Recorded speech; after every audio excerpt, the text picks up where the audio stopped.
Hello guys, welcome to our new Mystery Roman Hisrodi. Make sure to subscribe our channel and enjoy more entertaining video. Imagine standing in the heart of ancient Rome. The streets are crowded with merchants, soldiers, politicians, and ordinary citizens. Massive stone buildings tower over the city. The Roman Republic is at the height of its power, controlling vast territories across Europe, North Africa, and the Middle East. But beneath the glory lies a growing crisis. A single man has become more powerful than anyone else in Rome. His name is Julius Caesar. To some, he is a hero.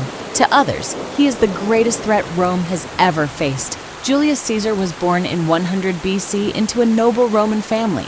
Although respected, his family was not among the wealthiest in Rome. From a young age, Caesar was ambitious and determined to achieve greatness. He quickly rose through Roman politics, gaining support from ordinary citizens.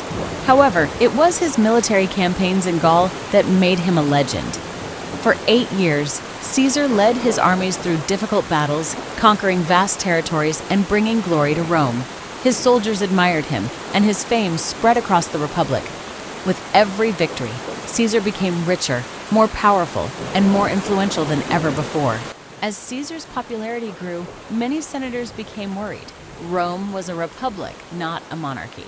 Power was supposed to be shared among elected officials and the Senate. One of Caesar's greatest rivals was Pompey the Great. At first, the two men were allies, but political tensions eventually turned them into enemies.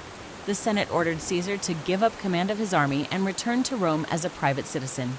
Caesar refused. Instead, he marched toward Italy with his loyal soldiers. When he reached the Rubicon River, he faced a historic decision. Crossing the river with an army was considered an act of rebellion against Rome. Caesar made his choice. The die is cast. His army crossed the Rubicon, and civil war began. The Roman world was thrown into chaos as Caesar and Pompey fought for control.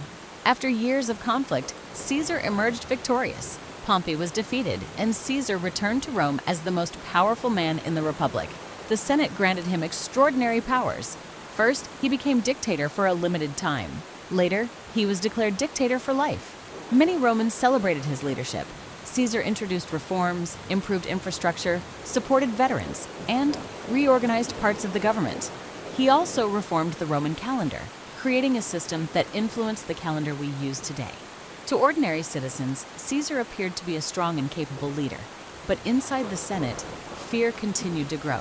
Many senators believed that Caesar wanted to become king. They feared that the Roman Republic was slowly disappearing and that one man would soon control everything. Secret meetings began to take place throughout Rome. A group of senators decided that Caesar had become too powerful and needed to be stopped. Nearly 60 men joined the conspiracy. Among them was Marcus Brutus, one of Caesar's closest friends. This made the plot even more shocking. As the day of the assassination approached, warnings appeared.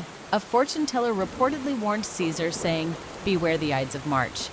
His wife, Calpurnia, experienced disturbing dreams and begged him not to attend the Senate meeting. Despite these warnings, Caesar ignored them. On March 15th, 44 BC, he left for the Senate house. He had no idea that dozens of men were waiting for him. Men he knew, men he trusted, men who had already decided his fate. As Caesar entered the Senate chamber, the conspirators surrounded him. Suddenly, one senator attacked, then another, and another. Within seconds, chaos erupted. Caesar tried to defend himself, but the attackers continued their assault from every direction. He was stabbed 23 times.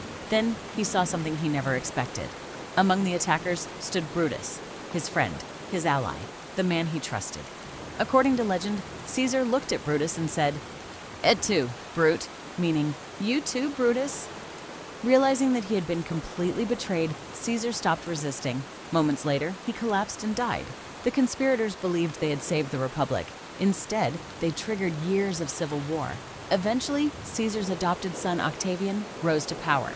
Later known as Augustus, he became Rome's first emperor. The Roman Republic came to an end, the Roman Empire was born, and the assassination of Julius Caesar became one of the most famous stories of betrayal, ambition, and power in all of human history.